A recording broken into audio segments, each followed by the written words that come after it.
eu estava dizendo que esse tema não é de fácil assimilação, principalmente para quem não está familiarizado com a linguagem. Eu passei algumas leituras que podem ajudar. Inclusive, me coloco à disposição, quando vocês lerem os textos, tiverem alguma dificuldade, algum questionamento, podem mandar algum questionamento ou perguntas direto no meu WhatsApp pessoal, para não ficar misturado lá em todos os posts. E eu faço o seguinte, eu respondo no grupo, para que todos tenham acesso à indagação e à possível resposta.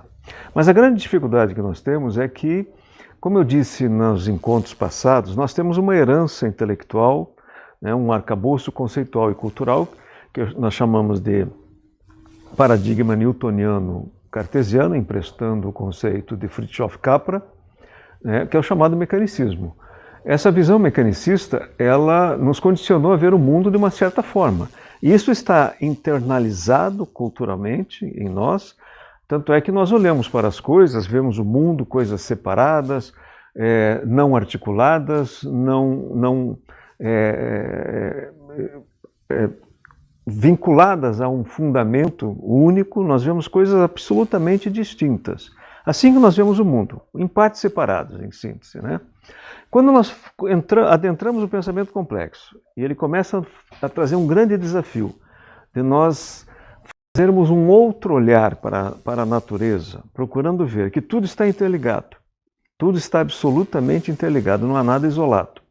E tudo está em permanente movimento e, portanto, em permanente transformação, né? Tudo se biodegrada permanentemente na matéria, o que permanece é a experiência do espírito, nós temos dificuldade de visualizar. Então, quando nós lemos os textos, por exemplo, da complexidade, dá a impressão que ele não consegue chegar a nenhuma conclusão, porque nós esperávamos, pelo expectativismo vinculado à visão mecanicista, que no final de cada parágrafo ou de cada capítulo houvesse uma conclusão que esclarecesse todas as questões anteriores. Isso não acontece com a complexidade. Como eu disse no encontro passado, a complexidade não é resposta, é desafio. Por quê? Porque você não pode ter respostas prontas, definitivas, sobre uma realidade que está em permanente transformação. Então, a complexidade é justamente nós aprendermos a olhar aquilo que está se transformando permanentemente e recolhermos dessa experiência, né, aquilo que é útil para a nossa existência, desde que nós também comecemos a pensar em movimento.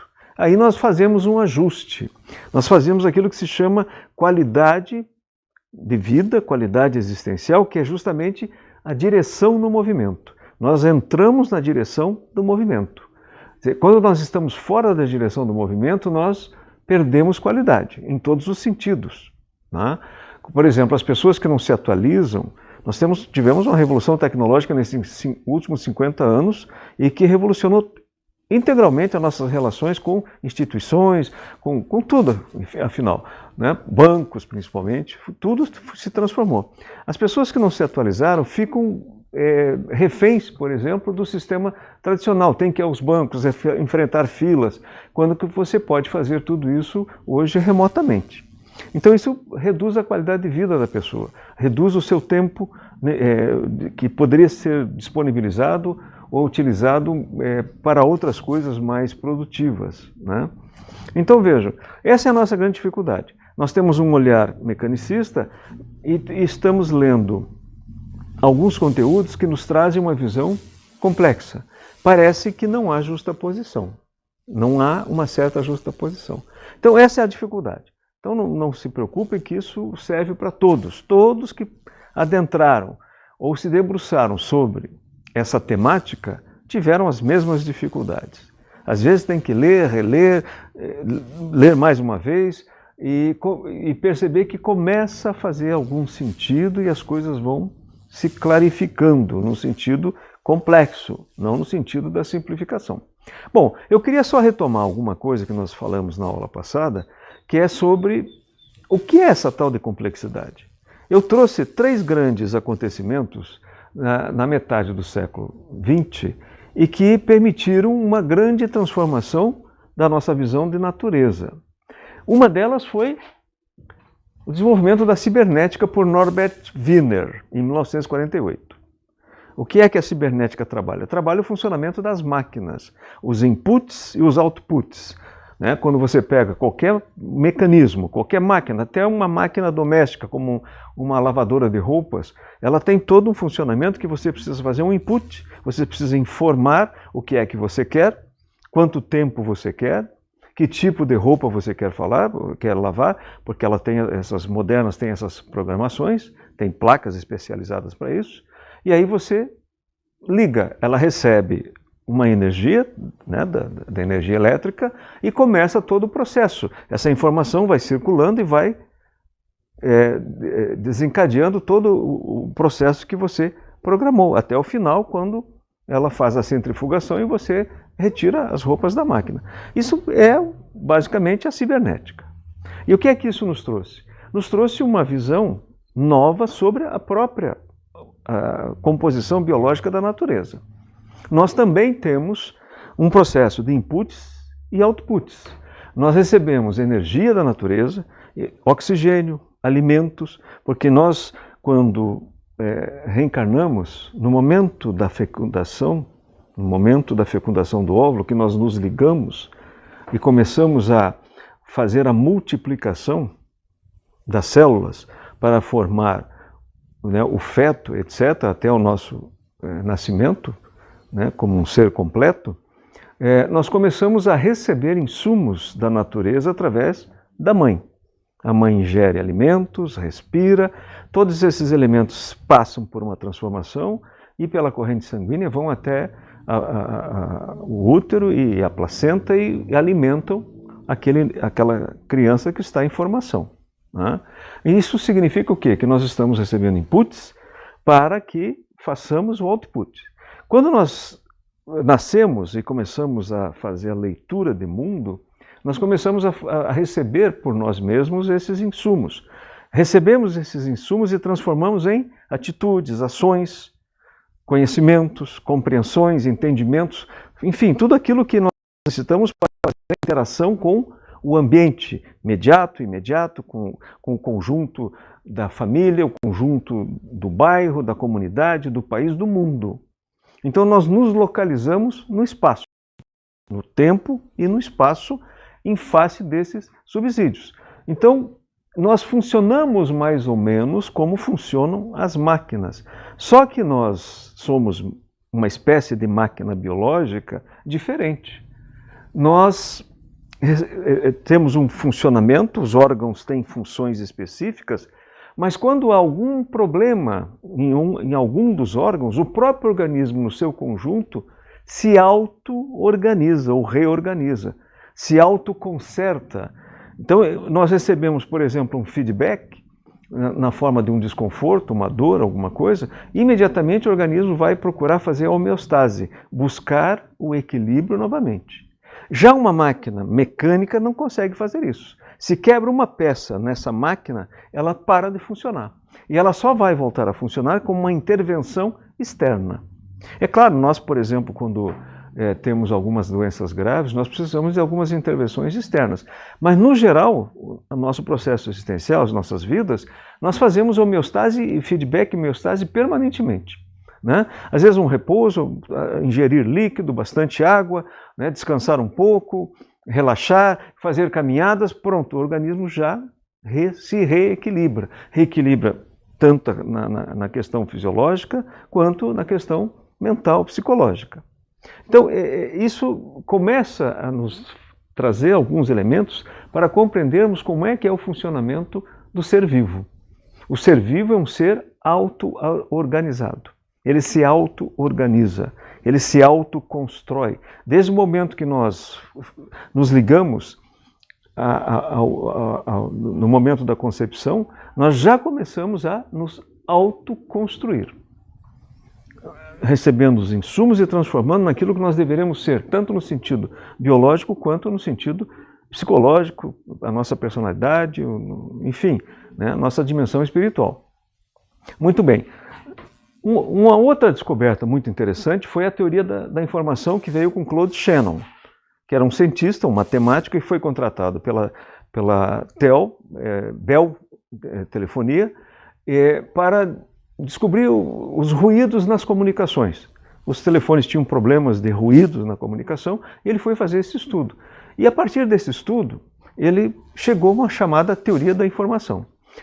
No campo que ele estudou é muito matemático, não é o que nos interessa no momento. O que nos interessa no momento é que ele trabalhou o processo comunicacional, que é informação, meio, código, mensagem, comunicação. Quer dizer, esse conjunto que ele trabalhou para fazer as suas equações e compreender o funcionamento dos sistemas comunicacionais, do processo comunicacional, né, das telecomunicações, leva a alguns desdobramentos e permite algumas ilações em torno do que seja essa teoria da informação. E a próprio campo da biologia começou a perceber que na natureza também funciona assim. Toda a natureza informa e comunica. Tudo, para qualquer lado que nós olharmos, nós estamos recebendo informação e comunicação. Quando eu escolho a roupa para sair de casa, é porque eu recebi uma informação que me comunicou o quê? Está frio, está calor, possivelmente irá chover e coisas do gênero.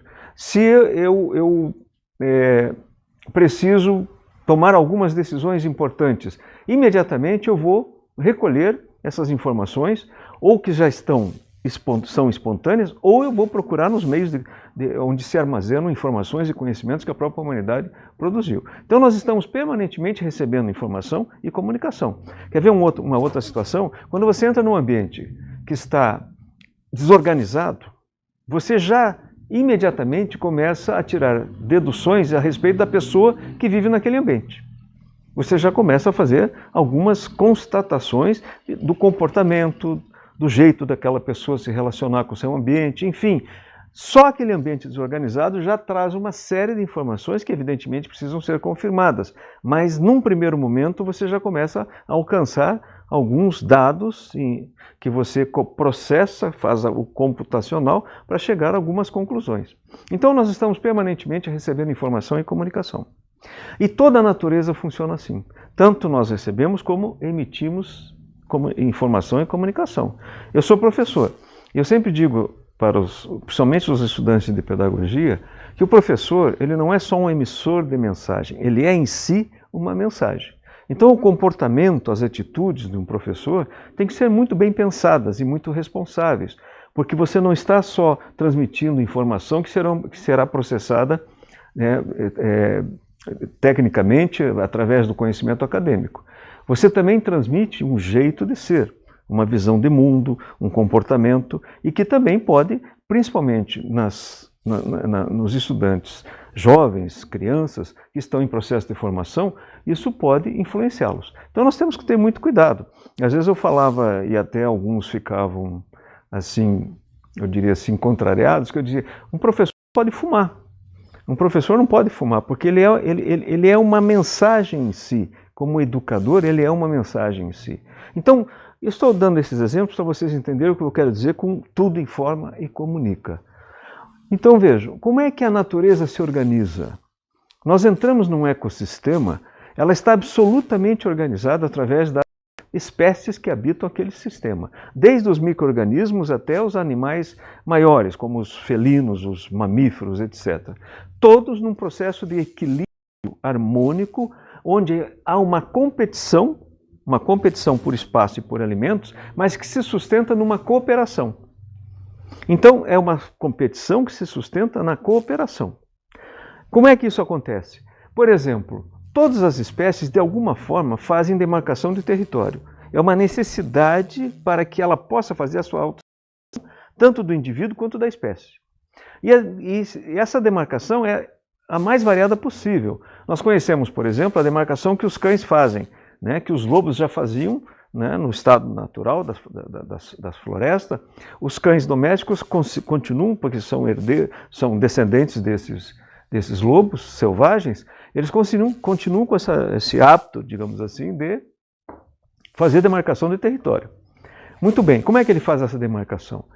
Normalmente ele vai urinando nos cantos daquele território que ele reserva para a sua autoexpressão enquanto ser vivo, né? Sua e da espécie que ele está vinculado.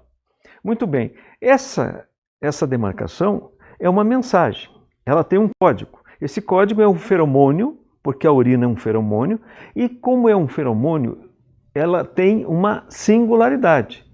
Cada feromônio de um indivíduo tem um odor específico, único, em que o outro identifica como não sendo dele. Então é um código que tem uma mensagem inteligível.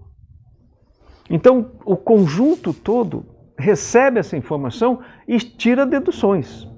Não são deduções como nós, humanos, mas são deduções necessárias e suficientes para que ele possa se organizar no espaço onde ele está.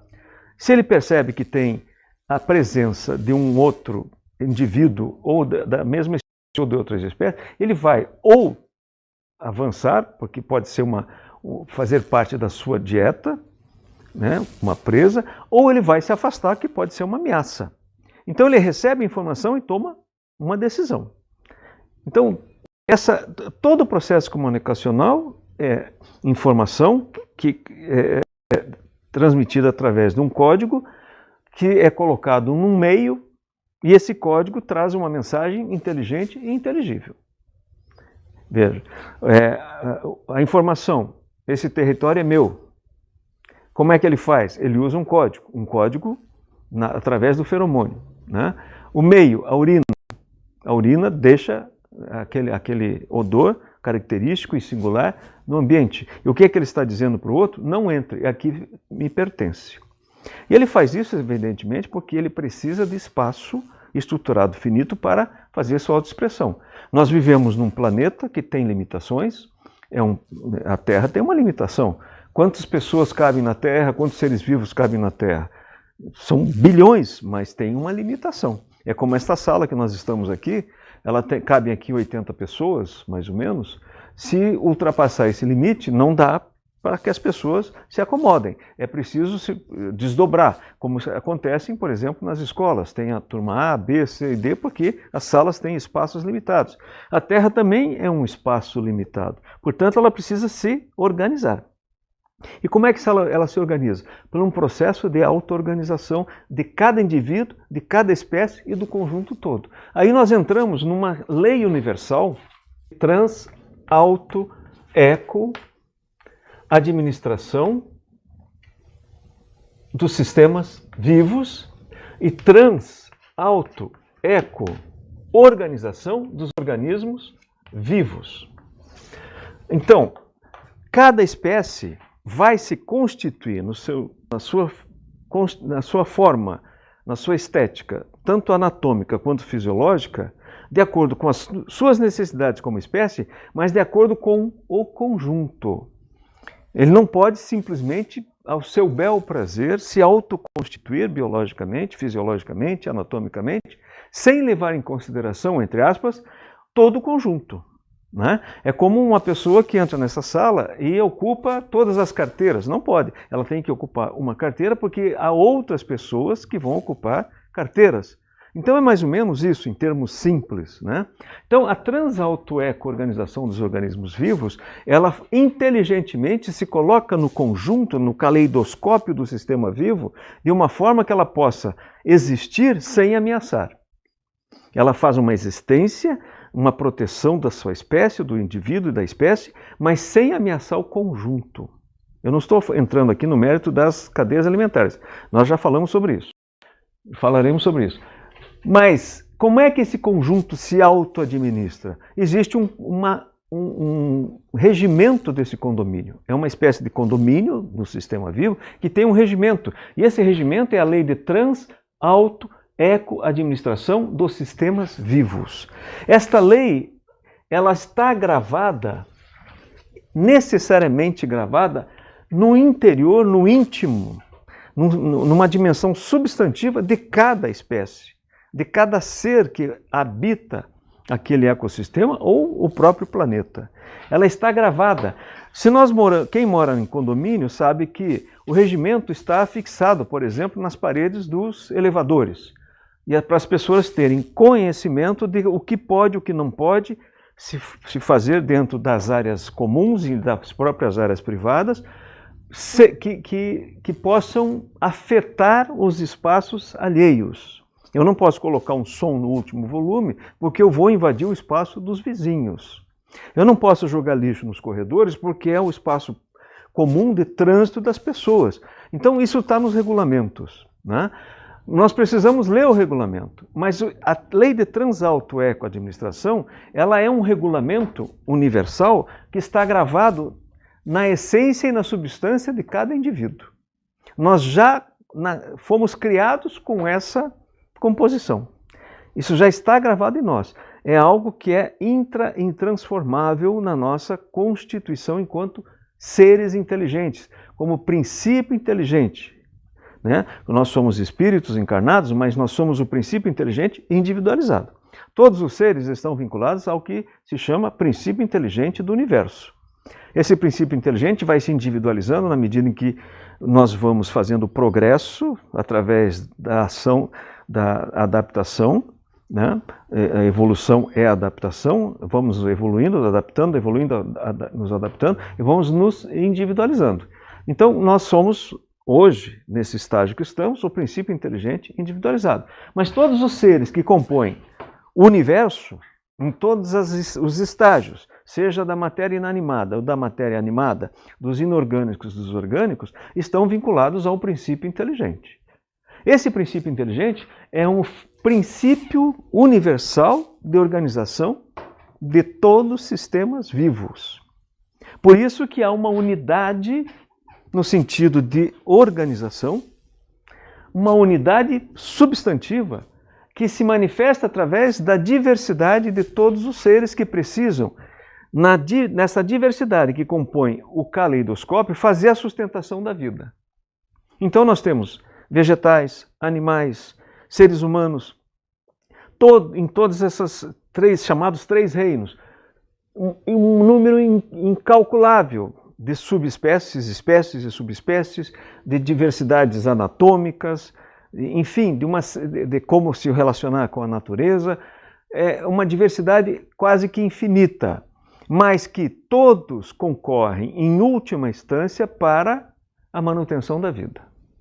Aliás, como bem disse Baruch Spinoza, o grande filósofo Baruch Spinoza, nós temos em nós registrado o chamado princípio conativo, o conatus, que significa dizer que todos nós, seres vivos e seres não vivos, para abranger toda a natureza, estamos sinalizados para a autopreservação e a preservação da vida.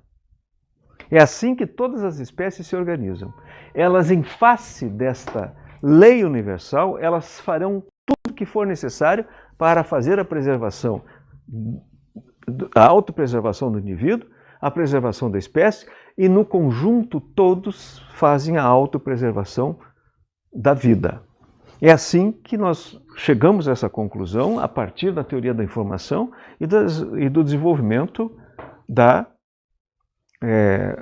biologia, do campo da biologia, da física, etc. Tem uma pergunta no chat aqui. De onde surgiu a Transalto Eco-Organizações, as siglas ali, as origens? Não sei se eles ouviram, ouviram a pergunta, eu pedi que o Raul falasse no microfone. Quem perguntou? Foi o Arion César. Arion. De onde surgiu essas duas leis? Nós vamos encontrar essas leis na obra de Edgar Morin, principalmente no Método, que são 6 volumes, mas em toda a sua obra ele sempre faz referência e inferência sobre a lei de Transalto-Eco-Organização, Transalto-Eco-Administração.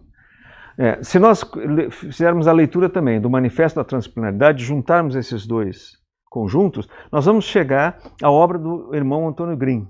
A obra do Antônio Green, que é um espírito que se manifesta todas as sextas-feiras aqui na SBE, agora nós estamos sem esses encontros em função da pandemia, né, no Núcleo de Ensino e Pesquisa. E essa obra está publicada, nós temos já mais de 30 volumes publicados, de cada ano. Cada ano todas as aulas estão publicadas, principalmente a partir de 94.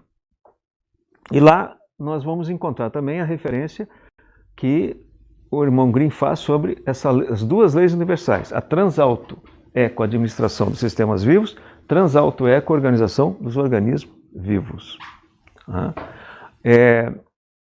Vejam, o Edgar Morin, ele não vai até nesse nível.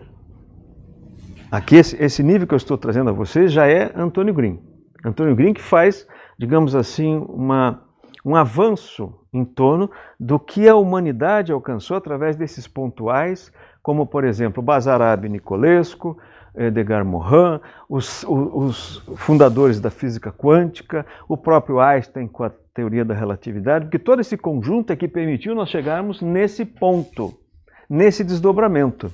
Por isso que é importante nós começarmos os nossos encontros falando um pouco do que nós somos para compreendermos onde é que nós devemos chegar em face do que a humanidade alcançou nesses últimos 2 séculos. Então, nós somos ainda, no sentido cultural, conceitual, mecanicistas, mas nós precisamos alcançar uma nova filosofia. Nós temos que sair da filosofia do mecanicismo e do método dialético, que uma coisa não pode ser o seu contrário, e avançarmos para a filosofia da transdisciplinaridade, e como é uma nova filosofia, ela exige um novo método, o método eslético, que é além da dialética. Eu vou até o final desse encontro, quero ver se ainda dá tempo de nós falarmos um pouco sobre isso. O tempo é curto, mas vamos tentar falar um pouco sobre isso. Então vejam, isso foi possível através da teoria da informação. Esses desdobramentos possíveis vieram com a teoria da informação. Então nós chegamos à conclusão do quê? Que há um princípio universal de organização da vida. Esse princípio está em tudo. Está em tudo e em todos. Se está em tudo e em todos, nós temos um elo de ligação. Há um nexismo, um conexismo entre tudo e todos, porque nós temos no sentido substantivo, a mesma composição. E no sentido essencial, nós nos diversificamos. Então, substantivamente, nós temos uma unidade fundamental, essencialmente, nós temos uma diversidade. A lei da unidade, a lei da diversidade. Ambas se autossustentando. A diversidade se sustenta na unidade, a unidade se sustenta na diversidade. Isso é, por excelência, em poucas palavras, o chamado pensamento complexo. Muito bem. Eu fiz esse resumo, digamos assim, um pouco do que nós já falamos, porque eu gostaria de falar um pouco sobre a aplicabilidade disso dentro da doutrina espírita. A doutrina espírita, ela tem 5 princípios básicos. Um deles é a chamada comunicação entre os 2 polissistemas, o polissistema material e o polissistema espiritual. Nós que estamos aqui na matéria, interagimos com os espíritos que estão no polissistema espiritual. Por isso que é possível nós conversarmos com o Dr. Leocádio, recebemos as aulas do irmão Green, enfim, as orientações todas que nós conhecemos, as mensagens que estão sendo publicadas. Então, esse princípio básico, que é Deus, Jesus, reencarnação, livre-arbítrio e comunicação entre os polissistemas. A comunicação se dá, pelo que nós conhecemos, de mediunidade. E se nós formos à obra clássica, à obra básica de Kardec, a mediunidade ainda é tratada essencialmente, ou quase exclusivamente, como uma relação entre os 2 polissistemas no sentido de interação entre um espírito encarnado e um espírito desencarnado. Basicamente, todo o livro dos médiuns trata disso, basicamente. Mas hoje, em face dessa evolução que nós tivemos na ciência, na filosofia, enfim, em todas as áreas do conhecimento humano, e que nós chegamos à compreensão dessa unidade fundamental que se sustenta na diversidade, e que essa unidade ela revela uma interligação da parte com o todo, do todo com a totalidade, nós temos que ressignificar o que nós entendemos por mediunidade. Então vejam, a mediunidade é uma faculdade. É uma faculdade universal e é do espírito. A mediunidade não é do corpo, é do espírito. Então vejam, todos os seres vivos têm percepções atemporais e transespaciais, como nós também temos. Intuição é uma percepção atemporal, transespacial. Por isso que se chama apercepcional. Porque a percepção é algo que nós ainda entendemos como uma percepção de algo presente, constatável, tangível. O apercepcional é quando nós recebemos uma informação que não vem por nenhum dos 5 sentidos da matéria. E a intuição não vem por nenhum dos 5 sentidos da matéria. Porque às vezes nós recebemos a ligação de uma pessoa ligada a nós, que está do outro lado do planeta, ou num país distante. E no momento em que nós atendemos o telefone e que a pessoa fala alô, você já sabia que era ela. Só que você só descobre que sabia naquele momento. Você já tinha intuído, mas não tinha processado. Então a informação já tinha chegado. Não pelos meios que nós conhecemos, os meios físicos e nem biológicos. Vem pela comunicação da dimensão espiritual. Que a dimensão espiritual não está lá em cima, nós estamos aqui embaixo. A dimensão espiritual está em tudo o que nós conhecemos. Nós estamos numa integração nesse mundo, que é um mundo material. Imagine da seguinte forma. Vamos imaginar da seguinte forma. Aqui, a dimensão espiritual. A dimensão espiritual está vinculada a o que nós chamamos de eternidade. É atemporal e transespacial. Atemporal e transespacial. Quando a matéria se forma, o universo se forma, ele se forma a partir de uma contração, vamos chamar assim, da eternidade. Então nós temos um espaço contido da eternidade que nós chamamos universo. E como o espaço contido é o universo contraído. Aquela parte do universo foi contraída. É como se isso aqui fosse um oceano e nós retirássemos um balde de água desse oceano. Nós contivemos parte do oceano. Quando nós contivemos, aqui nós temos uma alteração do quê? De densidade. A densidade é diferente nas duas realidades, mas não está separado. É só uma circunstância, é uma contingência. Então, quando nós estamos aqui, nós entramos numa realidade que não funciona mais com a eternidade, funciona com o tempo. Por quê? Porque tudo aquilo que se contrai tende a se descontrair. Esse processo de descontração, que se chama princípio entrópico do universo, que é a segunda lei da termodinâmica, lá da física, nós chamamos de tempo. Nós começamos a o quê? A cronometrar essa descompressão.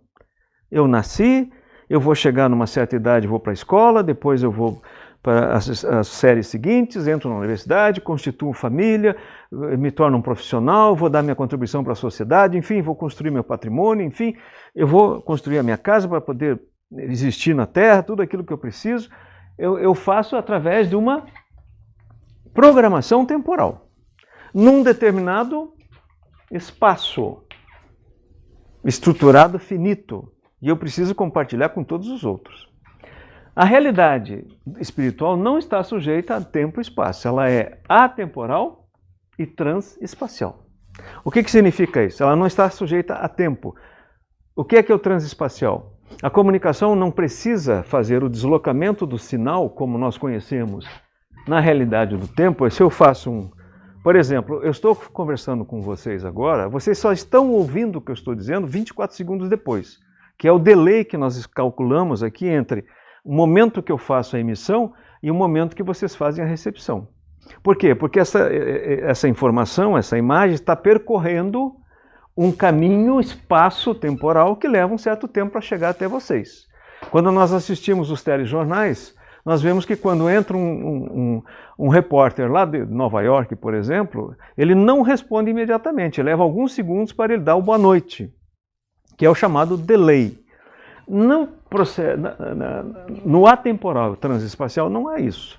Como é que é possível nós compreendermos isso? A própria física demonstrou isso através do princípio da ilocalidade. É chamado princípio da ilocalidade.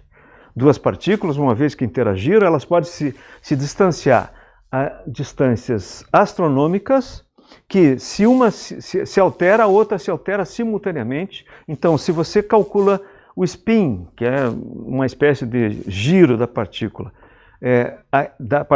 A, você sabe que a partícula B tem um giro contrário, simultaneamente. Não é assim, um sinal que viaja e leva alguns segundos para chegar lá. É instantâneo. É instantâneo. É como se nós estivéssemos com uma câmera jogando para 3 ou 4 monitores. Se eu me mexo aqui, todos os monitores fazem o mesmo movimento. É simultâneo. Então é mais ou menos isso. Eu estou fazendo uma analogia só para nós entendermos o que é esse princípio da ilocalidade. Em face disso, a mediunidade, que é essa faculdade do espírito que permite que o espírito faça a comunicação, receba a informação, processe esse conhecimento e devolva para o conjunto, em todos os sentidos, tanto na sua relação com as pessoas, sua relação com o mundo da matéria, com o nosso contexto existencial, material, quanto com a dimensão espiritual. Porque quando nós nos contraímos na matéria, né, a nossa natureza espiritual, nós não geramos uma solução de continuidade, uma separação entre dois mundos distintos. São mundos absolutamente integrados. E o que mantém essa integração é o chamado processo mediúnico, que se manifesta a partir da chamada faculdade mediúnica que todo ser é dotado. Todo ser tem na sua substância essa faculdade de comunicação integral, da parte com o todo, do todo com a totalidade. Muito bem. Dito isso, nós imaginemos o seguinte: o planeta Terra é todo povoado por seres vivos, seres inorgânicos, etc. Mas vamos ficar só nos seres humanos. Como todos são médiums, todos estão recebendo e transmitindo informação e comunicação permanentemente, dormindo ou acordados, seja no estado de vigília, seja no estado do sono. Estamos permanentemente emitindo e recebendo informação e comunicação, permanentemente. Nesse momento que nós estamos aqui, nesse diálogo remoto, né, em que vocês estão ouvindo o que eu estou dizendo, e estão tentando ou procurando processar o que eu estou dizendo, porque o que eu estou dizendo para vocês é informação, para se transformar em conhecimento para cada um tem que processar o que eu estou dizendo, por isso que o conhecimento é sempre algo singular, único. Eu não transfiro conhecimento, eu não estou transferindo o meu conhecimento, eu estou transferindo uma informação que eu processei e que vocês precisarão processar. Como a gente diz em sala de aula, o professor traz os grãos e o aluno precisa fazer a farinha. O professor não traz a farinha. Se ele trouxer a farinha, é colagem, é cópia, que é a educação tradicional. Vai lá, decora, memoriza e repete. Repetiu, eu coloco numa justa posição e vejo qual é a distância entre a resposta e o gabarito. Se coincidir absolutamente, 10. Se coincidir só 50%, 5 e assim por diante. Essa é a visão tradicional, né? Não há possibilidade, em qualquer área do conhecimento, a não ser muito técnica, em algumas questões matemáticas, em que você tenha respostas únicas. No geral, as respostas têm sempre uma singularidade. Por quê? Porque nós combinamos experiência existencial com saber constituído. Cada um tem uma história de vida que é única, singular e extremamente rica. Esta história de vida é a nossa experiência existencial. Nós recebemos uma informação, comunicação do saber constituído. O que eu estou trazendo a vocês é um saber constituído, constituído por vários autores, por filósofos, etc. Quando nós somamos esses dois, nós temos o conhecimento. Nós alcançamos o conhecimento. Como essa variável da equação é diversificada, não tem dois seres iguais, idênticos, nós somos semelhantes, mas não idênticos, cada um é único, não há possibilidade de, nesta soma, termos o mesmo resultado. O conhecimento processado é um conhecimento que é metabolizado por nós, nós ingerimos, fazemos o catabolismo, fazemos o metabolismo e exteriorizamos o que nós chamamos de conhecimento. É assim que as coisas funcionam. Por isso que a educação tradicional, evidentemente, ela teve a sua contribuição, mas ela também pode gerar deformações, por imposição ou até por criar situações falsas entre educandos e educadores. Se cria uma espécie de farsa, né? E que não leva a nada, evidentemente. Muito bem.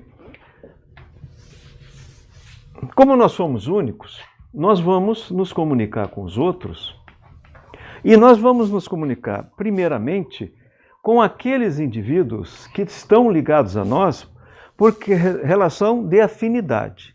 E afinidade não é só no sentido afetivo, é no sentido, por exemplo, de ideias, de gostos, de preferências. Segundo os espíritos, especificamente o irmão Grimm, nós estamos ligados, em média, a 10 mil pessoas, pelo menos, no período em que estamos reencarnados, aqui na Terra. Então vamos pegar esse número, né? Então eu estou aqui, estou ligado a 10 mil pessoas. Cada um desses indivíduos também, por sua vez, está ligado a outras 10 mil pessoas. E assim sucessivamente, esse aqui também. No limite, nós estamos ligados à humanidade como um todo. Como todos nós somos médiums, portanto, nós temos a faculdade mediúnica, e o processo de comunicação permanente é um processo mediúnico. Toda comunicação é mediúnica, não é no sentido de espírito encarnado e desencarnado. Comunicação é mediúnica por quê? Porque nós fazemos uma interação com o meio, nós fazemos uma recepção da informação comunicação, processamos e devolvemos essa informação processada permanentemente. Como nós estamos vinculados ao espaço-tempo, mas ao transespacial e ao atemporal, nós jogamos tanto no espaço-tempo quanto no transespacial e atemporal. Portanto, nós jogamos nas redes. Essas redes, não estou falando de Facebook, de WhatsApp, eu estou falando de redes espirituais. Nós estamos ligados a essas pessoas num sentido espiritual. Então a comunicação é instantânea. Na medida em que eu recebo, vamos supor aqui os vasos que recebem a informação, cada um de nós como se fosse um vaso, os vasos comunicantes. Como nós estamos interligados, eu recebo a informação, processo, ela imediatamente preenche todos os vasos ligados na mesma rede, simultaneamente. Então nós estamos permanentemente recebendo, informando informações e comunicações imediatas, mediatas, atemporais e transespaciais. Por isso que a história, ela é imprevisível no sentido absoluto. Porque como todos os indivíduos estão agindo, interagindo e reagindo e alimentando as redes através dos processos de vasos comunicantes, cada minuto é diferente do outro. Nós entramos aqui às 15 horas nesse ambiente e quando nós sairmos daqui a cidade vai estar diferente. Em algumas coisas ela vai estar diferente. Ela não vai ser a mesma cidade. Pode ser mudanças imperceptíveis, mas com certeza, necessariamente ela já mudou. Tudo se transforma permanentemente. Então vejam, se isso acontece, essa interligação, a nossa predisposição mental, o nosso estado de espírito está permanentemente influenciando o conjunto. Esse processo de se ligar cada vez mais e mais intensamente a indivíduos é o que ocorre, por exemplo, na química, é o processo da valência. Quanto mais eu me capacito pelo autoconhecimento e pela busca do conhecimento através da informação e comunicação disponível na cultura humana, e eu me capacito, por exemplo, fazer leituras, pesquisas, etc., quanto mais eu me capacito, maior é a potencialização da comunicação nas redes. Quanto menos eu me capacito, ou às vezes até me anulo no sentido de um crescimento intelectual, crítico, etc., é como se eu colocasse um obstáculo no fluxo da informação e comunicação da rede. Eu sobrecarrego a rede e dificulto o processamento do conhecimento. Então veja como é grande a nossa responsabilidade. Esse é o processo mediúnico, porque eu estou falando aqui, em última instância, do chamado campo mediúnico, que se compõe da faculdade, do processo, do produto e da mensagem mediúnica. Se cria um campo mediúnico, onde as coisas estão se auto-organizadas e se auto-influenciando permanentemente. Então veja a nossa responsabilidade.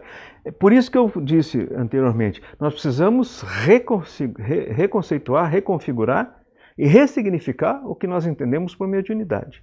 Mediunidade não é só aquele momento que eu entro na casa espírita, me concentro e começo a fazer uma comunicação com os chamados espíritos desencarnados. Esse é um aspecto da mediunidade. A mediunidade, como diz o irmão Grimm, é um presente contínuo. Eu estou mediunizado, não estou mediunizado. Eu sou médium 24 horas por dia. Eu e todas as pessoas, todos os seres, de uma maneira geral. Né? Então vejam, a faculdade mediúnica, o processo mediúnico, o produto mediúnico, a mensagem mediúnica, transitam no chamado campo mediúnico. Para nós entendermos o que eu quero dizer de campo, é a chamada teoria de campo mesmo. Tem a teoria de campo na psicologia, Kurt Lewin, o chamado espaço estruturado finito, odológico, que é o campo que cada um constitui para a sua existência, né? O seu espaço, onde, por exemplo, cada um na sua casa tem aquele lugar no sofá que se sente mais à vontade para assistir um filme, que pega até o jeito da pessoa. Se chegar aí alguém está naquele lugar e você senta em outro lugar, parece que não é a mesma coisa. Isso acontece no lugar onde faz a refeição na mesa, acontece na sala de aula. Se nós observarmos, por exemplo, início do ano letivo, se colocássemos uma câmera aqui na frente e registrássemos em velocidade acelerada, né, as pessoas adentrando a sala e se acomodando, nós veríamos que dentro de algumas semanas haveria uma estabilização das posições. Pessoas que sentariam à frente, no meio, atrás, e sempre nos mesmos lugares. Cada um encontrou o seu espaço odológico, o seu espaço estruturado finito, onde ele sente um conforto maior para interagir com aquele ambiente. Se chegarem outras pessoas e ocuparem os mesmos espaços, vai ter que haver uma reorganização. Então, alterou o conjunto, alterou a quantidade, altera a qualidade do ambiente. Tem que haver uma reorganização. Então vejam, isso porque nós não estamos sozinhos, nós não tomamos decisões sozinhos. Né? Então vejam, o campo mediúnico está dentro da teoria de campo. Na física, por exemplo, nós conhecemos o chamado campo gravitacional. Campo gravitacional. Todo objeto que chegar a uma certa distância da Terra será atraído para o centro da Terra. Né? A estação espacial está em órbita mais ou menos a 300 quilômetros, se eu não me engano, do solo terrestre. Né? Mais ou menos, em média, 300 quilômetros. Ela só não cai porque ela está a uma velocidade altíssima. Então, a velocidade reduz, digamos assim, a atração. Que não é atração, diga-se de passagem. Né? Era atração na concepção newtoniana, de Isaac Newton, quando ele compôs a famosa equação da gravitação universal. Os corpos se atraem na razão direta do produto das massas, na razão inversa do quadrado das distâncias. Quanto mais distante, menor a atração. Quanto maior a massa, maior a atração. Enfim, a equação da gravitação universal. Quando Einstein faz a primeira versão da teoria em 1905, ele conclui que há uma relatividade na relação espaço-tempo. O tempo e o espaço são relativos. Maior velocidade, o tempo conta mais devagar. Menor velocidade, o tempo conta mais rápido. Enfim, e 10 anos depois ele completa a teoria da relatividade com a chamada curvatura do espaço. Ele conclui que o espaço é curvo. Então ele pede desculpas a Newton e diz assim, Newton que me desculpe, mas a gravidade não é algo que nos puxa, é algo que nos empurra. O espaço está curvado em torno da esfera terrestre e ele está nos empurrando no sentido perpendicular ao centro da Terra. Mas isso é só um parêntese, né? E só um gênio como Einstein para ter esse insight, ninguém mais teve. Assim como Newton. Quando Newton ele faz a percepção da lei de gravidade, é porque ele olhou e viu aquilo que os outros viam e não enxergavam. Tudo cai. Se tudo cai, tem uma regularidade. Não há nada que uma coisa sobe e as outras caem. Não, tudo tende a cair. Jogue tudo que você quiser para cima, vai cair. Se isso acontece, há uma regularidade. Se há uma regularidade, tem uma lei física por trás disso. Por isso que ele foi também um grande gênio, né? Um dos maiores. Mas, evidentemente, ele fez um alcance possível da sua época. Os que vieram depois desenvolveram e foram adiante daquilo que ele iniciou. Como o próprio Einstein disse, e dissera Newton também a sua época. Eu só cheguei onde cheguei porque estou sobre ombros de grandes personalidades, né? Muito bem. Então vejam, o campo mediúnico não é diferente. O que é que provoca o campo gravitacional? A curvatura do espaço. O que é que provoca o campo mediúnico? A faculdade mediúnica, o processo mediúnico e o produto mediúnico que permanentemente está em gestação, em profusão.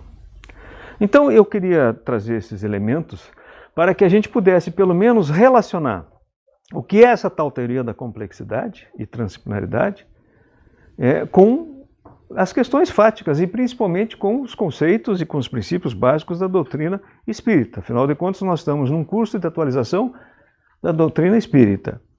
E essa atualização tem que levar em conta o quê? As grandes revoluções que nós tivemos na ciência, né, em todas as áreas do conhecimento, desde o século XIX até os nossos dias. E são revoluções de intensa e extensa envergadura. Portanto, não dá para ficar numa linguagem requentada, repetindo textualmente como Kardec registrou toda a compreensão que ele alcançou naquele momento da codificação. Ele fez com o instrumental, o instrucional, com os signos e símbolos vigentes à sua época. O que é que permanece da obra? Os princípios. Os princípios não mudam, porque eles são princípios, como se diz, princípios estão na substância do ser. O que é que muda? A leitura que nós fazemos dos princípios. Por isso que nós precisamos permanentemente fazer o segundo olhar, ou seja, olhar para o que nós já olhamos, reolhar. Como diz o irmão Grimm, nós temos que aprender a olhar o olhar olhando. É como se eu me afastasse de mim mesmo, olhasse como é que eu estou olhando. Então eu tenho que fazer a crítica da crítica. Eu tenho que fazer a crítica da crítica. E eu tenho que fazer a pesquisa da pesquisa da pesquisa. Aquilo que foi pesquisado lá atrás e que está nas prateleiras das universidades, nos arquivos, precisa ser relido. Tem coisas que foram deixadas de lado porque não se tinha um alcance possível do seu significado. Imaginem se nós não tivéssemos, se Copérnico não tivesse pego aquilo que os astrônomos da sua época tinham desprezado, que era o movimento irregular dos planetas. Aquilo foi desprezado porque não era compreensível. O que era compreensível é aquilo que era possível perceber como regularidade. O que estava fora dessa regularidade foi deixado de lado. E Copérnico foi exatamente nas irregularidades para mostrar que a visão geocêntrica estava equivocada. E assim por diante, né? Então vejam, como é que se chegou a essas conclusões todas? Foi quando os físicos resolveram se aprofundar naquilo que estava deixado de lado. Só se considerava como objeto da ciência aquilo que fosse mensurável, que fosse passível de ser pesado, medido. O que não estivesse ao alcance das medições disponíveis, dos métodos e instrumentos de medição disponíveis, foi desprezado. Quando alguns começaram a buscar fora dessa moldura, nós fizemos a grande descoberta do micro, do infinitamente pequeno, com a física quântica, e do macro, do infinitamente grande, que é a teoria da relatividade. E chegamos onde chegamos. Então nós precisamos fazer a mesma coisa com a doutrina espírita. Kardec é o nosso referencial, continuará sendo nosso referencial, porque os princípios básicos estão lá. A recontextualização é absolutamente necessária, à luz do conhecimento contemporâneo. É isso que nós precisamos fazer. Então, eu me coloco à disposição agora para questionamentos, dúvidas, que o Raul vai usar até um microfone ali para a gente registrar, que quando eu fizer a edição, fique registrado também a pergunta, para que aqueles que não puderam assistir ao vivo possam assistir, né, já a edição mais tarde. Fiquem à vontade. Temos duas. Oi? Temos duas. Duas. Quanto tempo foi? São 4 horas agora. 1 hora. 1 hora, então acho que está bom para a exposição, né? Vamos lá.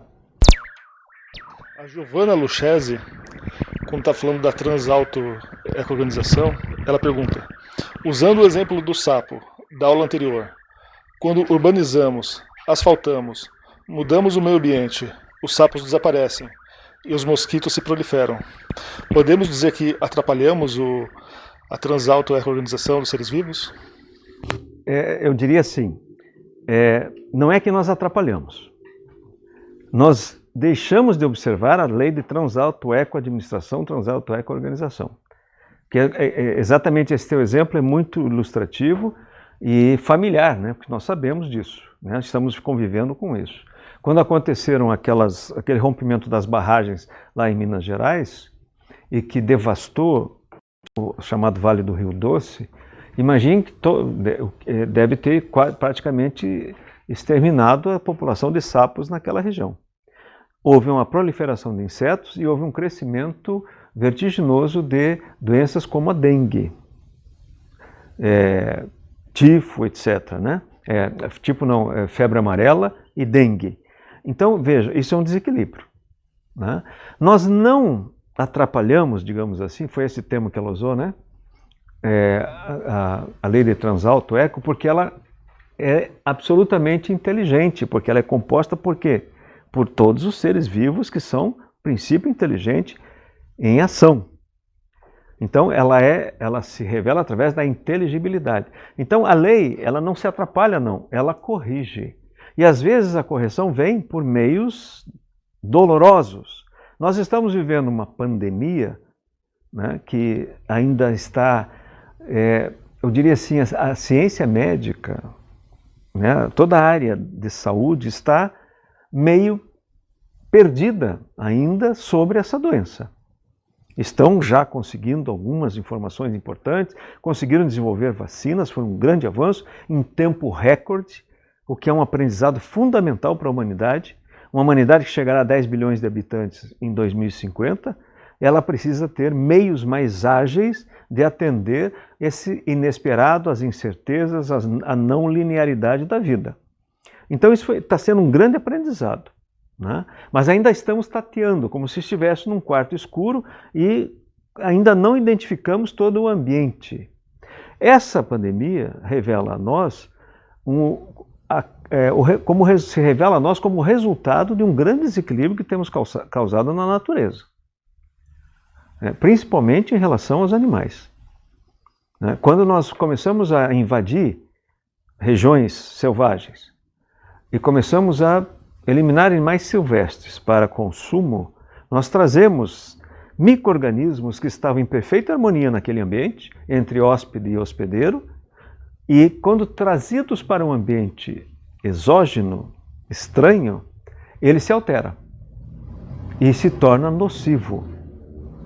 Isso é um fato que acontece na natureza, não é só essa pandemia. Mas essa pandemia nos parece que é resultado exatamente dessa imperícia, né, dessa irresponsabilidade que nós estamos interagindo, da forma irresponsável que estamos interagindo com a natureza. A matança, na matança horrível que fazemos de seres vivos, né? Eu fiz uma palestra aqui o ano passado, na primeira live que nós fizemos aqui o ano passado, em época de pandemia, eu falei sobre isso. O que a inteligibilidade pode nos dizer sobre pandemias? E eu levantei alguns dados que eu não conhecia, por exemplo, em um único ano são abatidos em torno de 80 bilhões de bovinos. 80 bilhões, ou seja, 10 vezes mais do que 10 vezes, a população da Terra por ano, só de bovinos. Fora suínos, aves, etc. Isso são seres vivos. Todos os animais são sencientes. O que é senciente? Tem sentimento. Todo animal é sensitivo. Ele tem sentimento. E esse sentimento vai para a rede, para o campo mediúnico, não tenha dúvida disso. Isso altera o nosso estado de espírito. Aumenta a dor na Terra. Aumenta a angústia, sofrimento, agressividade. Aumenta tudo aquilo que nos incomoda. Então nós temos que aprender com isso. Essa pandemia é uma grande oportunidade, em face da compreensão dessas duas leis universais, de nós fazermos uma grande inflexão para construirmos um mundo mais fraterno, mais solidário, onde a antropoética, que é a ética da humanidade e da vida, possa ser o grande balizador das nossas relações, tanto humanas quanto com as relações com a natureza. É uma grande oportunidade que nós estamos tendo. Como todas as crises são oportunidades, essa não é diferente. Né? Imagine a derrocada do medievo, o que é que veio da derrocada do medievo, daquele sistema que entrou em colapso? O Renascimento. O Renascimento começa nas artes, nós mudamos toda a nossa concepção estética e abrimos o pensamento para a possibilidade da dúvida e da crítica. E aí a humanidade deu passos largos mais rapidamente e chegamos onde chegamos. Se não acontecesse aquilo em meados na chamada Idade Média, no final da Idade Média, né, em torno dos séculos 14 e 15, como seria hoje? Talvez não estivéssemos aqui. Naquela época nós éramos em torno de 500 milhões de pessoas no mundo. Nós alcançamos em 1800 1 bilhão de pessoas. Como atender todo esse contingente nas suas necessidades, que não é só a necessidade de cada indivíduo, mas é a necessidade de aprender a se localizar no tempo e no espaço, aprender a viver em equilíbrio, em harmonia. É um aprendizado que nós fazemos, às vezes, a duras penas, se não tivéssemos tido o avanço que tivemos com Copérnico, Galileu, Descartes, Newton, depois os iluministas que trouxeram grandes contribuições também. Nenhum perfeito, todos com insuficiências e equívocos, mas com grandes contribuições e com grandes legados. Né? Ora, o que seria de nós sem o cartesianismo, né, em relação, por exemplo, à nossa locomoção, aos aviões, a necessidade de deslocamento aéreo, agora espacial? Isso tudo vem com Descartes, Newton e os posteriores. E o que seria de nós nesse momento? Nós não estaríamos interagindo se não fossem os físicos quânticos e nem Einstein. Não estaríamos agora interagindo como estamos interagindo agora ao vivo. Né? Teríamos que ir para um canal de televisão, para um estúdio todo com uma parafernália caríssima, a custo proibitivo, e agora nós fazemos isso, assim, eu não vou dizer que é de graça, mas a preços módicos. Qualquer um pode fazer isso, eu poderia estar fazendo isso de casa. Qualquer um, e vocês estão assistindo de casa, como se estivessem nessa sala. Em breve nós teremos as salas virtuais em que nós estaremos sentados olhando um para os outros, né, na forma holográfica. Vamos nos ver, vamos perceber até as fisionomias, as expressões. Enfim, é um mundo novo que vem por aí. E é um mundo que nos induz a repensarmos toda a nossa relação conosco mesmo, com o outro e com a natureza. Ficou um pouco longa a resposta, né? Jair Cardoso, da parte que está falando sobre interações, ele diz: e dessas interações que temos, que surge a massa crítica ou a mentalidade? Das interações que temos, que surge a massa crítica. Ou a mentalidade. Exatamente, né? Até, quem sabe exatamente não seja um termo adequado, mas como eu entendo a mentalidade, é o vetor resultante das mentalidades individuais. Cada um de nós tem uma forma de ver, de pensar, de interagir, porque cada um de nós tem uma história de vida, como eu disse anteriormente. Todas as histórias de vida são repletas de experiência, são riquíssimas. A riqueza da história de vida não é material, é experiencial, existencial. Todos nós temos uma enorme história de vida, né, em termos de experiências. Então, veja, nós não vemos as mesmas coisas do mesmo jeito. Duas pessoas não veem a mesma coisa do mesmo jeito.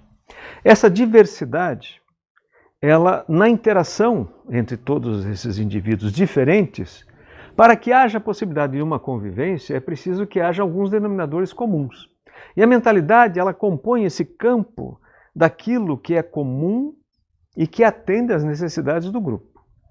Então nós temos mentalidades em cada época que atende essas necessidades dos indivíduos e dos grupos, né? Sendo que, por exemplo, quando eu estava em sala de aula, eu dava esse exemplo para os alunos. Vocês, quando se formarem no final do curso, vocês terão que decidir, né, já como é que vai ser a formatura. Então vocês já constituem uma comissão organizadora desde o primeiro ano.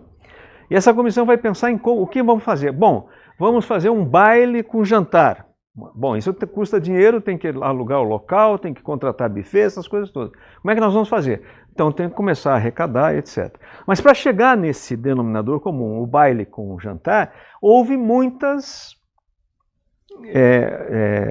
sugestões. Uns queriam viagens, outros queriam isso, aquilo, outros não queriam nada.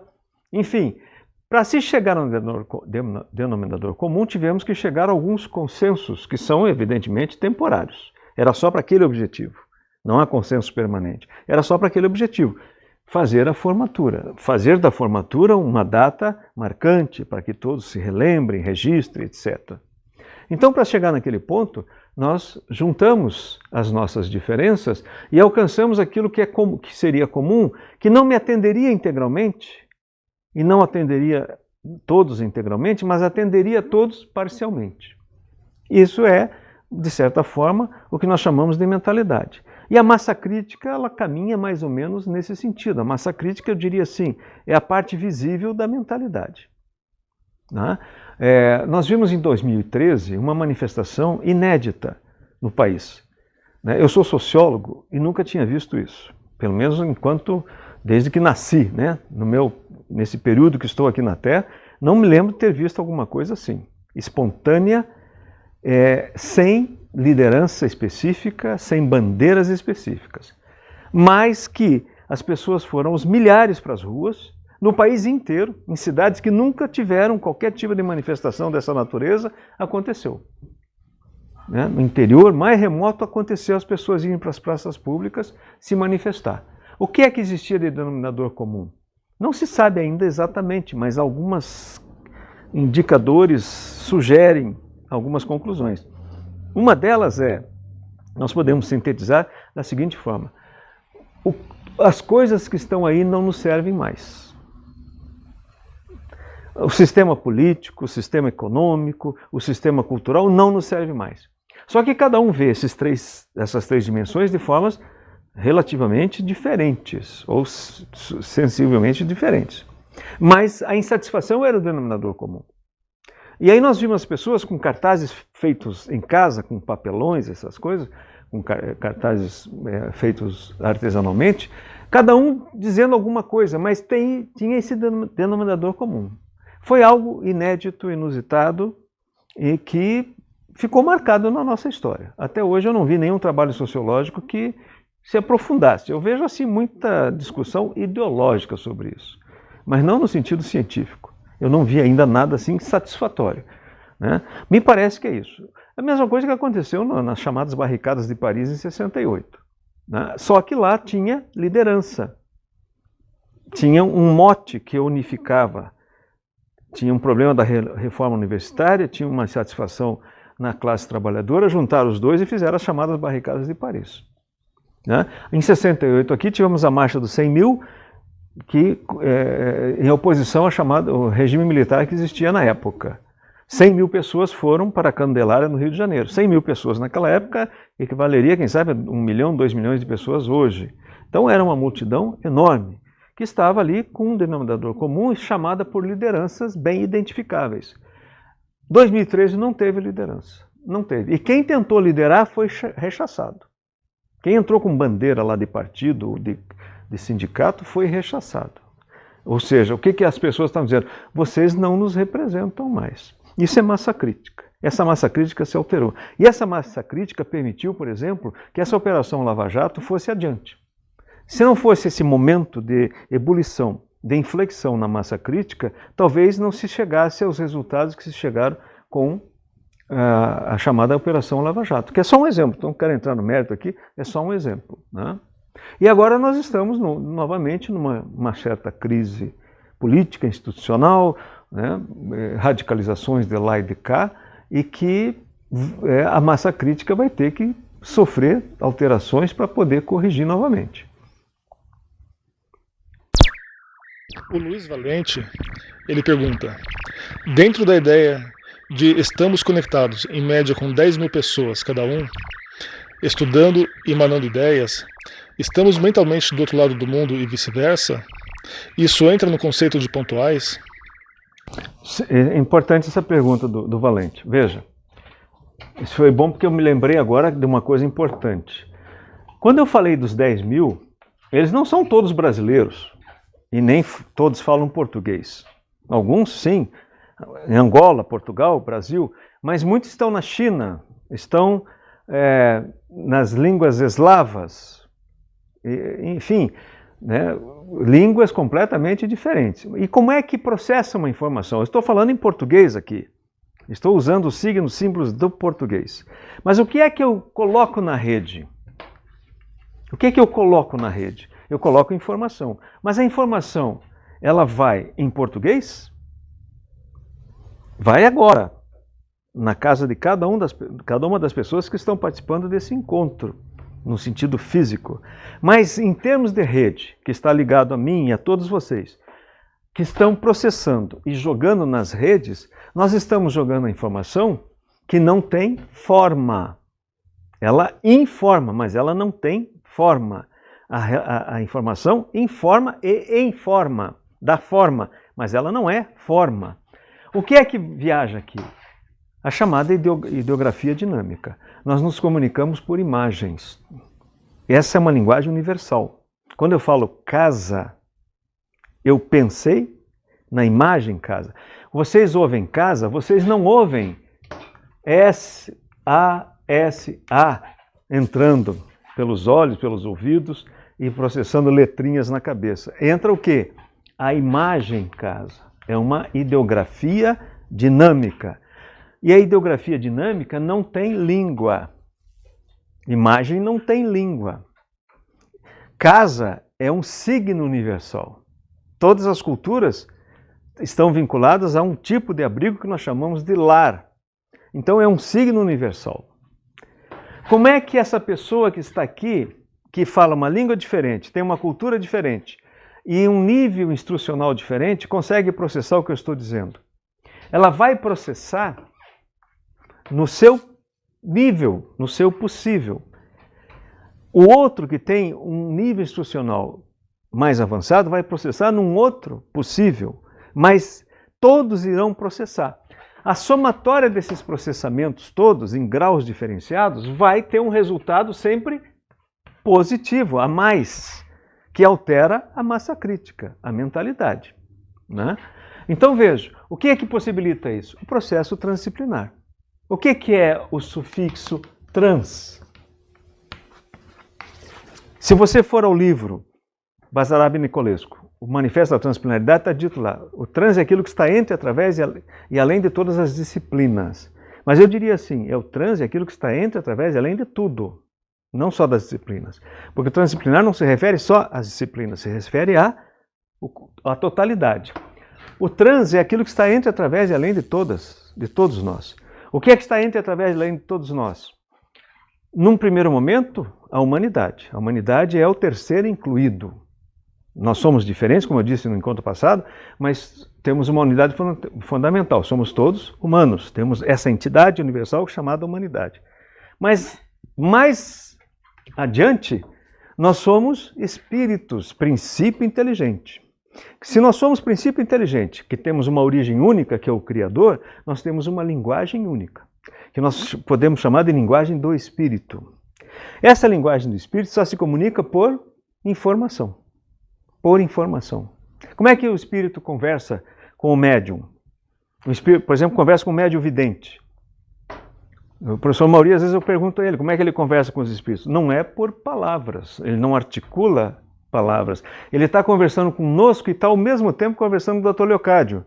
Ele não está falando papapá, só um minutinho e papapá. Não é assim. Ele está falando conosco pela linguagem articulada e pela ideografia dinâmica com o Espírito. Por isso que o irmão Grimm vem, ele trouxe esses tempos atrás um espírito de um grande filósofo para conversar com ele, de origem alemã, né, que esteve na Alemanha, e eles conversaram. Não fala. Eu perguntei, você falou em alemão, em português? Ele, na hora ele não se deu conta como é que ele falou, mas falou. E falou mentalmente, falou por ideografia dinâmica. Então, nós estaremos alcançando a humanidade pelo processo transdisciplinar. Os vasos comunicantes se preenchem pela informação que é atemporal, transespacial e amorfa. Se eu faço a transmissão, como nós estamos fazendo agora, de imagem e de som, eu estou emitindo informação, mas o meio físico transforma isso em impulsos digitais, 010101, passa pelo computador, vai pela fibra ótica, vai para os chamados backbones, etc., essas coisas aí que o Raul entende bem, que é da área, e chega em todos os locais, né? Então, o meio carrega a informação que, através de um código binário, e que é inteligente e inteligível. Por quê? Porque ela alcança aquilo que é universal, que é a linguagem do Espírito. Por isso que comunicar com o universo.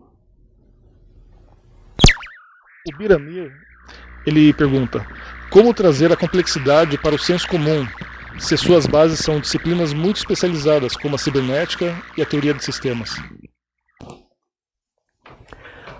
Vejam, a transplanaridade ela não vai abolir as disciplinas.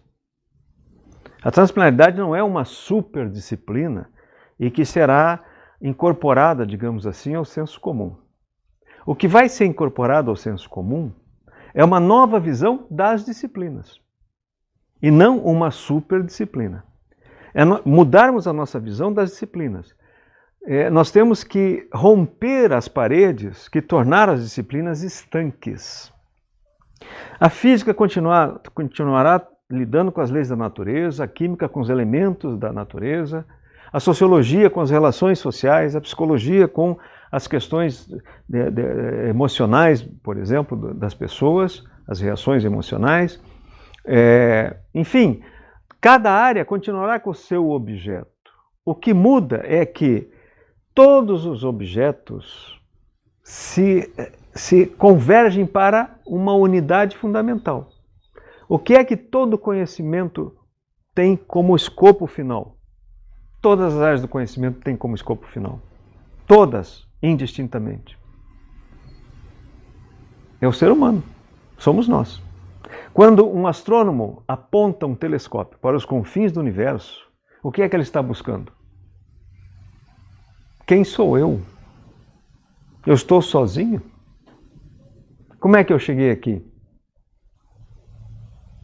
Em última instância, todas as áreas do conhecimento convergem para o trans, aquilo que está entre, através e além de todas as coisas, que é o princípio inteligente. Nós não buscamos outra coisa a não ser nós mesmos. Através da química, da física, da biologia, da sociologia, da economia, de todas as áreas do conhecimento. Nós buscamos a nós mesmos.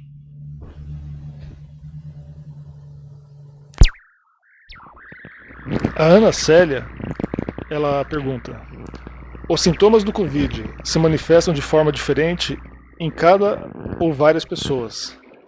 Posso dizer que isso vem também para nos mostrar e comprovar a diversidade, ou seja, a individualidade de nossa essência? Por um lado, sim, com certeza. A nossa singularidade provoca reações diferentes. Isso vai mostrar, e já está mostrando, por exemplo, para a área de saúde, especificamente a medicina, que não há tratamento generalizado. A medicina terá que caminhar celeremente para os tratamentos individualizados, em face da nossa singularidade. Um medicamento que dá certo para um grupo pode não dar certo para outro, e assim sucessivamente. A medicina alopática, ela trabalha com simplificação e generalização, com determinismos. A nova medicina, que terá que aprender muito com a homeopatia, trabalhará com a diversidade. Isso vai exigir muito mais dos profissionais, porque eles terão que ter habilidades e talentos específicos para trabalhar com a diversidade. E como o educador tem que ter essas habilidades e esses talentos também, porque não se faz educação generalizada, porque a educação é sempre um processo de autoeducação e a medicina é sempre um processo de autocura. Porque auto não é que o indivíduo está se curando assim intencionalmente, é porque ele tem uma singularidade, uma auto-organização individual. Então isso revela a nossa individualidade e singularidade, por um lado. Por outro lado, revela a inteligibilidade. O que são as mutações? Por que o vírus passa por mutações? Porque ele também está dentro do conjunto da inteligibilidade. Assim como nós, ele vai procurar preservar a espécie. Se aquela vacina é uma ameaça, ele vai se transformar para fazer frente àquela ameaça. Isso acontece, por isso que os antibióticos chegaram até o ponto do descontrole. O uso excessivo de antibióticos criou as superbactérias. Por quê? Porque elas, como nós, estão sinalizadas pelo princípio conativo a fazer a preservação da sua espécie. Então revelam esses dois lados muito importantes. Por isso que é um grande aprendizado. Primeiro, que nós somos singulares. Segundo, que nós estamos dentro de um conjunto absolutamente inteligente. Que quando nós erramos, ou por imperícia, por ignorância ou por ganância, e desequilibramos o ambiente, nós atingimos todo o conjunto do sistema vivo da Terra. E como o conjunto é inteligente, ele vai reagir. E pandemias, epidemias, catástrofes naturais é a reação do conjunto inteligente do sistema vivo, dando resposta para buscar, através do processo homeostático, o equilíbrio, mesmo que seja a duras penas. O Orion, ele pergunta, o que se entende por as entidades quânticas? Entidades quânticas? Bom, eu não sei se ele está falando em entidades no sentido de espíritos. Entidades quânticas. Olha, é um termo assim que eu não saberia dizer porque eu não conheço esse termo. Aliás, nesse campo da física quântica surgiu muita desdobramentos assim místicos, principalmente místicos e até falsos, né? Tem um grupo que se auto-intitula ativistas quânticos. Ativistas quânticos. Eu não sei exatamente qual é o objetivo desse grupo. Cura quântica, etc. Tem muita coisa que precisa ser avaliada e criticada, né? Eu não sei, entidades que ele falou, entes ou entidades? Entidades quânticas. Entidades quânticas. Eu não sei exatamente, se ele puder explicar um pouco melhor o que ele quer dizer com isso, eu poderia, quem sabe, tentar responder.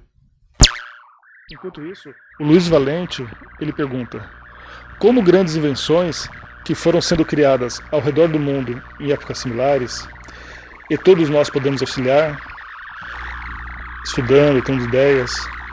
Sim. Não sei se foi o Valente que falou sobre os pontuais que eu acabei não fazendo referência, né? Então eu vou aproveitar essa pergunta dele para fazer uma referência aos pontuais. O que são os pontuais? Por exemplo, Einstein é um pontual, foi um pontual. Mahatma Gandhi foi um pontual, né? Nas periferias das cidades, nos lugares mais pobres, tem pontuais. Tem, por exemplo, aquela benzedeira, ela é um pontual, porque ela faz o equilíbrio da comunidade. Ela ajuda a fazer o equilíbrio do grupo. O pontual ele tem essa função.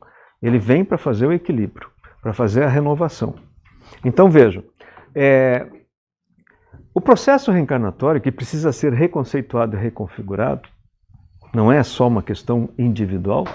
Quando nós reencarnamos no mundo onde tem milhares de espíritos reencarnando e milhares de espíritos desencarnando. Então é preciso combinar com todos, entre aspas, porque você não vem aqui sozinho. Eu vou fazer isso, isso, isso. Você tem que combinar com os outros, como se diz, né? Como disse o Garrincha lá em 58 na Suécia, quando o técnico desenhou no quadro negro lá os jogadores e deu as instruções: você chuta, você cabeceia, você corre, você não sei o que, você aqui, você vem e faz o gol. Eles iam jogar contra os russos, e aí o Garrincha, na sua sabedoria de homem do povo, perguntou: mas você combinou com os russos, né? Porque onde é que vão estar os russos nessa hora? É a mesma coisa, é uma brincadeira assim, mas que tem uma profundidade. Quando eu reencarno, eu não venho sozinho, eu não faço uma decisão solitária. Eu tenho que fazer uma solução, tomar uma decisão em relação às decisões de todos que vão reencarnar comigo e serão contemporâneos comigo no planeta inteiro. Então não é uma coisa assim tão simples, né? Muito bem, como é que reencarnam os pontuais? Veja, nós estamos falando de mentalidade, nós temos o que nós chamamos de mentalidade, aquilo que está revelado. E nós temos um extramental, que é aquilo que está latente, mas ainda não faz parte da mentalidade. Um extramental. São questões, necessidades que estão se formando, estão em processo de gestação, mas ainda não estão aparentes, mas já começam a dar sinalizações. Essas sinalizações que estão no extramental, elas, em face dessa interação entre os dois polissistemas, que é permanente, como eu coloquei aqui, elas emitem informação e comunicação para o polissistema espiritual. Essas informações vão chegar nos endereços cósmicos, vamos chamar assim, de espíritos que têm condições de dar uma resposta a essa necessidade que está em processo de gestação. Ela vai se objetivar dali a 50, 100 anos, mas ela já está latente. Vejam, quando foi inventada a máquina a vapor, foi justamente na época em que a humanidade estava alcançando 1 bilhão de habitantes.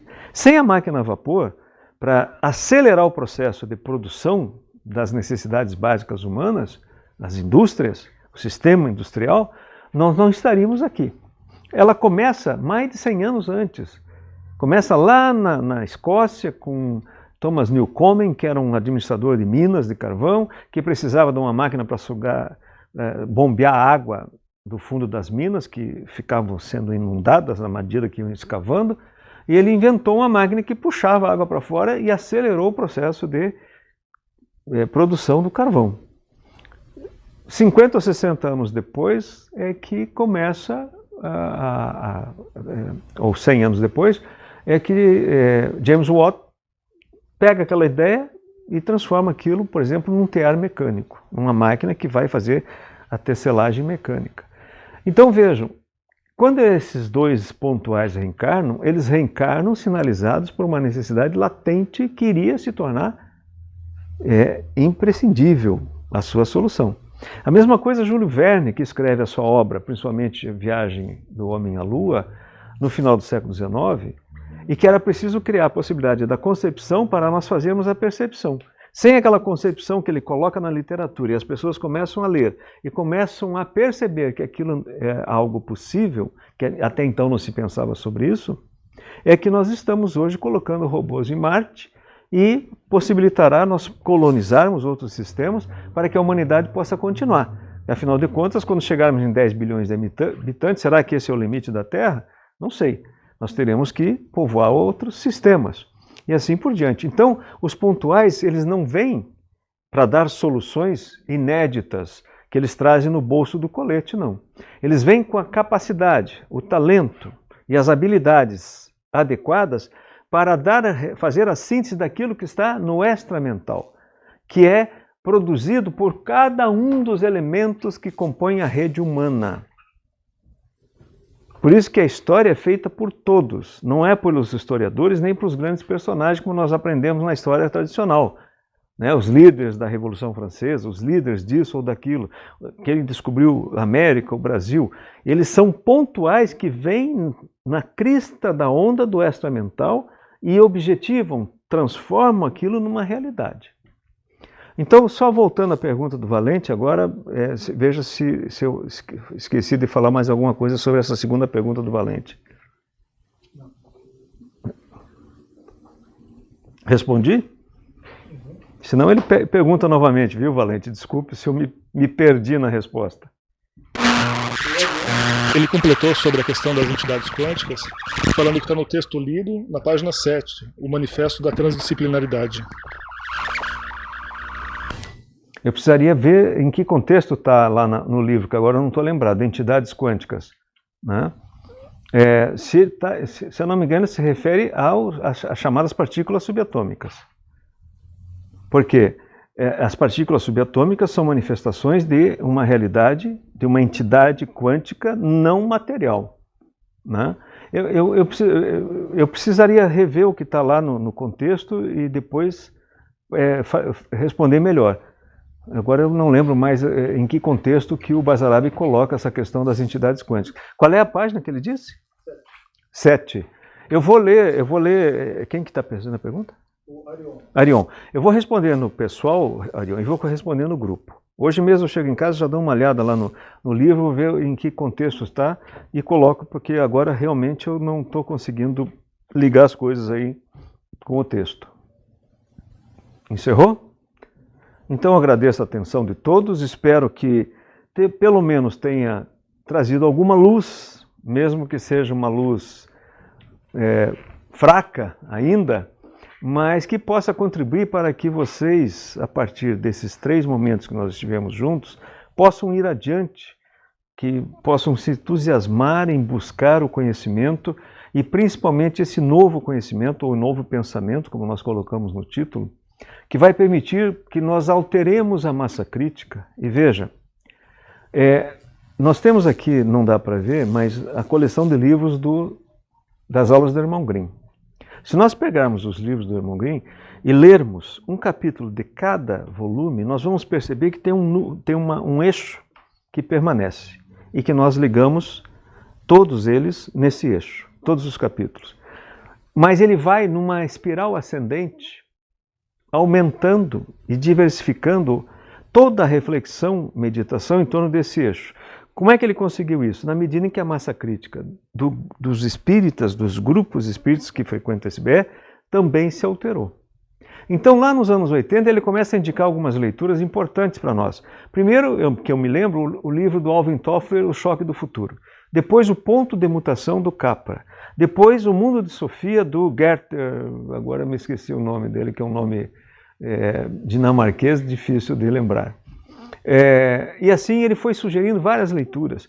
Cada vez, depois o Basarab Nicolescu, mesmo o Manifesto da Transdisciplinaridade, quando ele trouxe a complexidade, a mesma coisa, tivemos que buscar, fomos encontrar principalmente Edgar Morin, né, a grande contribuição, e assim sucessivamente. E essas leituras que fizemos alteraram a nossa massa crítica e permitiu que ele fosse adiante. Se hoje eu estou falando em campo mediúnico, com base na contribuição da revolução, principalmente da física, é porque foi possível, Irmão Grimm, entrar nessa seara, nesse nível de aprofundamento, porque a massa crítica permitiu. Então é muito importante que a gente altere a massa crítica. Então, que fique como desafio, e estou à disposição, né? Vocês podem mandar no pessoal, que é mais fácil de eu responder, e quem sabe a gente até cria um espaço no blog para esse tipo de debate, que é onde eu coloco as perguntas, as respostas e vamos construindo ali coletivamente um texto, né? Tem mais uma pergunta? O trecho que a Ana recuperou, Ana Borges, é o seguinte: no mundo quântico, as coisas acontecem de maneira diferente. As entidades quânticas continuam a interagir, qualquer que seja o seu afastamento. Isso parece contrário a nossas leis macrofísicas. É a teoria da ilocalidade que eu me referi no início, né? O que ele chama de entidades quânticas? Por exemplo, partículas subatômicas são entidades quânticas. Dois prótons ou 2 elétrons interagiram num determinado instante, podem estar separados por distâncias astronômicas, um pode estar aqui, outro na galáxia de Andrômeda, que quando um se altera o seu spin, né, que seria mais ou menos o sentido da órbita, numa linguagem simples, o outro se altera também simultaneamente. Então, se eu conhecer o spin desse aqui, eu conheço o spin do outro, sem estar presente. Esse é o princípio da ilocalidade. E que, inclusive, causou até uma controvérsia com o próprio Einstein. Einstein achava que tinha alguma falha na teoria, porque nada poderia se deslocar mais rápido que a luz. Como a luz tem uma velocidade limitada, 300 mil km por segundo, não seria simultâneo nem instantâneo essa mudança de spin das duas entidades quânticas, né? E ele disse isso seria uma ação fantasmagórica, ele usou esse termo, e criou o chamado paradoxo EPR, porque ele, Einstein, o outro físico Podolsky e o terceiro físico Rosen, EPR das iniciais, é que levantaram esse paradoxo, nada se movimenta mais rápido que a luz, então, portanto, a teoria estaria incompleta. Só que ele não levou em consideração que há uma transespacialidade, uma atemporalidade, que não está sujeita a tempo e espaço, né? Então, é nesse sentido que o Basarab se referiu às entidades quânticas. Obrigado, Aninha, por ter lembrado aí o contexto. Já está respondido, então, acredito.